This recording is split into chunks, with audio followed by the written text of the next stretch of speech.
There is something in your water that wasn't there 120 years ago. Not a contaminant that seeped in through aging pipes or agricultural runoff or industrial negligence.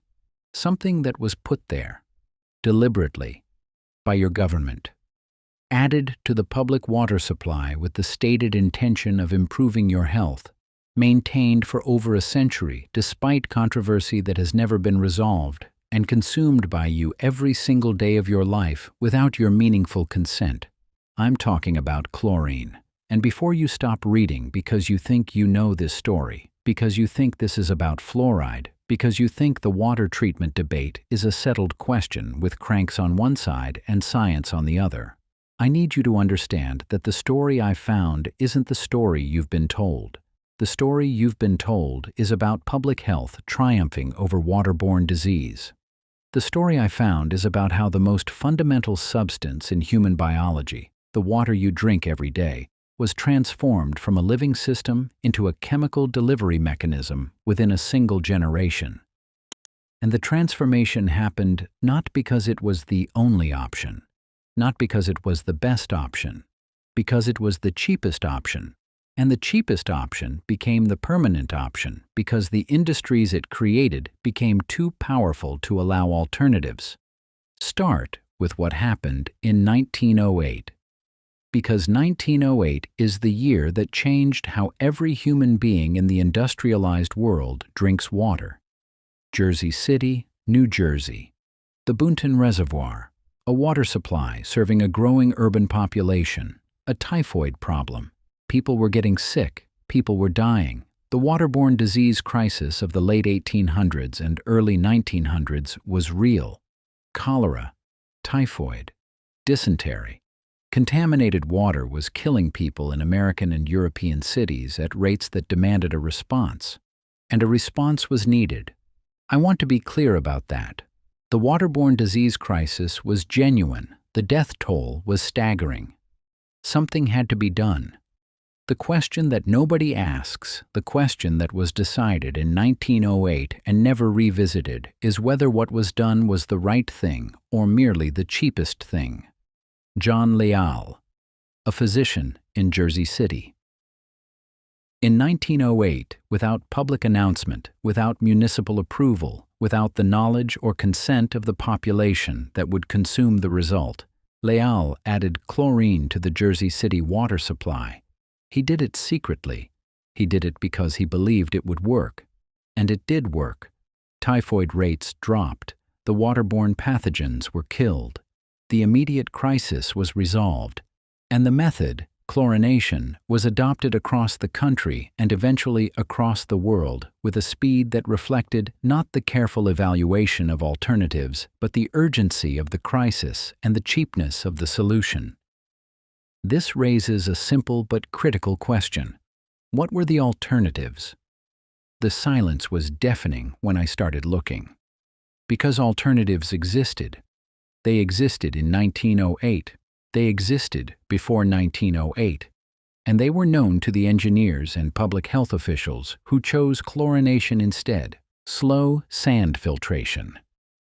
A water treatment method developed in the early 1800s that passed water through beds of sand and biological material, allowing natural microbial processes to break down pathogens.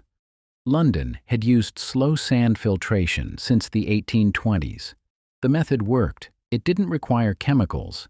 It produced water that was biologically clean and that retained its mineral content and its living microbial ecology. Cities that used slow sand filtration saw dramatic reductions in waterborne disease decades before chlorination was introduced. But slow sand filtration was slow. It required large filtration beds. It required land. It required maintenance.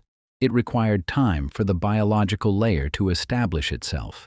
It was, in other words, expensive. Not in operating costs, which were low, but in infrastructure costs, which were high. Building slow sand filtration for a major American city required significant upfront investment in land and construction. Chlorine was cheap. A few pounds of calcium hypochlorite could treat millions of gallons. No land required, no filtration beds, no biological processes to maintain. Just a chemical added to the water at the treatment plant that killed everything alive in the supply. Everything, not just the pathogens, everything. The deeper I went into the decision-making process of early 1900s water treatment, the more I found that the choice of chlorination over filtration wasn't a scientific decision. It was an economic one. City administrators facing typhoid outbreaks and taxpayer resistance to infrastructure spending chose the option that cost the least. Chlorine won not because it was better, but because it was cheaper. And once it was installed, once the infrastructure was built around chemical treatment rather than biological treatment, the economic incentive to maintain the chemical approach became self-reinforcing. The chlorine supply chain created industries. The industries created lobbies. The lobbies influenced regulation. The regulation mandated chlorination. The mandate eliminated the market for alternatives. As if they were following instructions they didn't fully understand. Now here's where the story moves from economics to biology. Because what chlorine does to water is not just kill pathogens. Chlorine is a broad-spectrum biocide. It kills everything alive in the water, not selectively, not with surgical precision targeting only harmful organisms, everything. Beneficial bacteria, microbial communities that exist in natural water systems, the living ecology of water itself. And here's what modern microbiology has revealed about water that the engineers of 1908 couldn't have known. Water isn't just H2O. Natural water, the water that flows through springs and rivers and aquifers, the water that every human civilization drank before the 20th century, is a living system. It contains microbial communities, beneficial bacteria, organisms that interact with the human gut microbiome in ways that modern research is only beginning to understand. The water your great-grandparents drank from a well or a spring wasn't sterile. It was alive, and the life in it was part of the biological relationship between the human body and its environment. The deeper I went into the microbiome research, the more the implications of universal water chlorination started to look like something no one in 1908 could have anticipated, and no one in 2025 wants to confront. Because the human gut microbiome, the complex community of microorganisms that lives in your digestive system and that modern research has linked to immune function, mental health, metabolic regulation, and dozens of other physiological processes, is populated in part by organisms that enter the body through food and water. The water you drink doesn't just hydrate you, it inoculates you. It introduces microbial species that contribute to the ecology of your gut. Or it did, before chlorination killed everything in the water before it reached your mouth.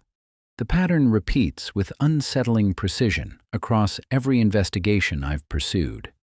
A natural system that connected the human body to its environment is severed by an industrial intervention. The intervention solves an immediate problem. The long-term consequences of the severance accumulate over generations. And the consequences are treated as new diseases, new conditions, new epidemics requiring new products, rather than as the predictable result of disconnecting a biological system from the ecology it evolved within. Here's where the timeline becomes damning. The rise of chronic gut-related conditions in the industrialized world maps onto the timeline of universal water chlorination with a precision that epidemiologists have noted but that public health policy has never addressed. Inflammatory bowel disease, irritable bowel syndrome, Crohn's disease, conditions that were rare or virtually unknown before the 20th century and that have increased steadily across the decades since chlorination became universal. The microbiome research suggests that these conditions are associated with reduced microbial diversity in the gut. The chlorination of water reduces microbial diversity in the primary liquid that humans consume. The connection isn't proven causally, but the correlation is there. It's documented, and it's ignored. Now look at what else is in the water. Because chlorine was the beginning, not the end. Once the principle of chemical water treatment was established, once the precedent was set that adding chemicals to the public water supply was acceptable public health practice, the door was open, and through that door came fluoride. In 1945, Grand Rapids, Michigan, became the first city in the United States to add fluoride to its public water supply. The stated purpose was dental health. Fluoride, at specific concentrations, was believed to reduce the incidence of tooth decay. The practice spread rapidly. By the 1960s, fluoridation was standard across most American municipalities. Today, approximately 73% of the American population served by public water systems receives fluoridated water. The fluoride debate is well known, and I'm not going to rehash it in its entirety.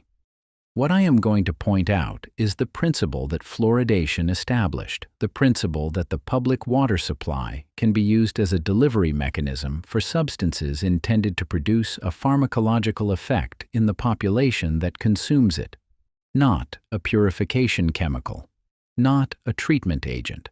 A pharmacological substance added to the water supply at a dose calculated to produce a specific biological outcome in the bodies of the people who drink it without individual consent, without individual dosage control, without the ability to opt out short of purchasing alternative water sources. The deeper I went, the more this principle started to look less like public health and more like mass medication without consent, because that's what it is. The fluoride in your water is there to affect your body, not to affect the water. The chlorine at least serves a water treatment purpose. The fluoride serves a body treatment purpose. It's medicine in the pipes. And the fact that it's been normalized, that questioning it invites immediate classification as a conspiracy theorist, doesn't change what it functionally is. It's a pharmacological substance delivered to an entire population through their water supply without individual consent or individual dosage calibration. The official explanation collapses here. Because the principles that govern every other form of medical intervention, informed consent, individualized dosing, the right to refuse treatment, are suspended entirely when the delivery mechanism is the water supply. Your doctor cannot give you a medication without your consent. Your dentist cannot apply a fluoride treatment without your agreement. But your municipality can add a fluoride compound to the water that you drink, cook with, bathe in, and give to your children, and your consent is neither requested nor required. Here's the thread that connects chlorination to fluoridation to everything else I've found. The transformation of water from a natural substance to an industrial product, because that's what happened between 1908 and the present.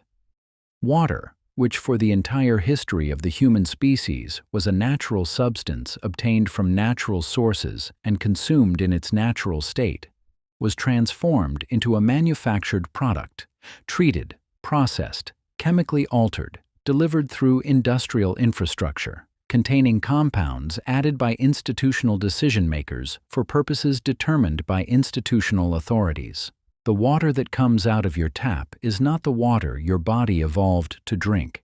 It's a product, an engineered substance, and the engineering serves institutional purposes, disease control, dental policy, infrastructure efficiency, that may or may not align with the biological needs of the organism consuming it. Go taste the difference yourself. Find a natural spring, a clean one, tested and safe.